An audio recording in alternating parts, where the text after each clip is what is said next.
When you win, there is enough glory for everyone. 3. Winning edge. A. Second and third effort. Run beyond initial contact. B. No penalties, broken signals, fumbles, or interceptions. C. Sudden change. D. Something extra when behind and in fourth quarter. E. Know and play zone and field position. 4. Defense. A. No long runs. B. No passes for touchdowns. C. Force mistakes. D. Score on defense. 5. Offense. A. Never give up the ball without a kick. B. Discipline. C. Intelligent recklessness. D. It takes 11 to move the ball. Nearly 45 years later, this outline would aptly describe the coaching philosophy of another Alabama coach. Indeed, winning theory could be considered the founding document of Crimson Tide football. Namath played on the freshman team in 1961. During one Monday night scrimmage between the freshmen and varsity, Namath ran an option play to the left. As he was about to pitch the ball, a defender hit him, causing Namath to fumble. Bryant noticed that Namath hadn't tried to recover the ball. Irate, the coach ran to his freshman quarterback, who had been pinned to the ground by a defender and couldn't move to go after the loose ball. "It's not your job to pitch the ball and lay down there on the ground not do anything," Bryant yelled.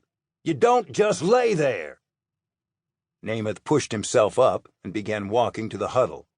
But Bryant wasn't done. He forcefully grabbed Namath's face mask and told his player, "Namath, when I'm talking to you, boy, you say yes, sir." Shaken, Namath replied, "Yes, sir." For the rest of his time in Tuscaloosa, Namath never failed to answer all questions from his coach with those same 2 words, "Yes, sir." Namath led the freshman team to wins over Mississippi State and Tulane before it tied Auburn 7-7 in their season finale, ending the 3-game season 2-0-1. Namath ran more than he passed, but Bryant knew that he would soon unleash Namath's full spectrum of talents. Bryant was risk-averse as a coach. He preferred to win with a suffocating defense and a run-first, ball-control offense. And he viewed passing the ball as the riskiest play in football. Yet he'd also never had a quarterback like Namath, who had wowed the coaches and teammates with his arm in practices and scrimmages throughout the fall of 1961 and the spring of 1962. Galen McCullough, Namath's center, lived across the hall from Namath in the players' dormitory. In the off-season, they shot pool together at the Shamrock Inn and played in pickup basketball games. On the court, Namath was typically the quickest player and could dunk a basketball behind his head. "Joe could run like a gazelle and could jump out of the gym," said McCullough. "And on the football field, I'd never see a stronger and more accurate arm. He was unlike any athlete I'd ever come across." But early in his career in Tuscaloosa, Namath wasn't entirely happy. He spent spring break of '62 with friends on the beach at Panama City, Florida. The quarterback had been contemplating leaving Alabama. He didn't like how African Americans were treated in the South, and at one point called his mom and told her he was quitting school. But his experience that spring break helped change his mind.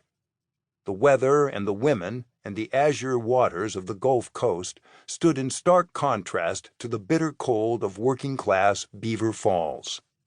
Then, in mid-May, Namath's right arm, the quick release, the tight spirals, the beautiful high-arc rainbows that landed in the hands of receivers 30 yards down the field, stole the show at the annual red-white scrimmage at Denny Stadium.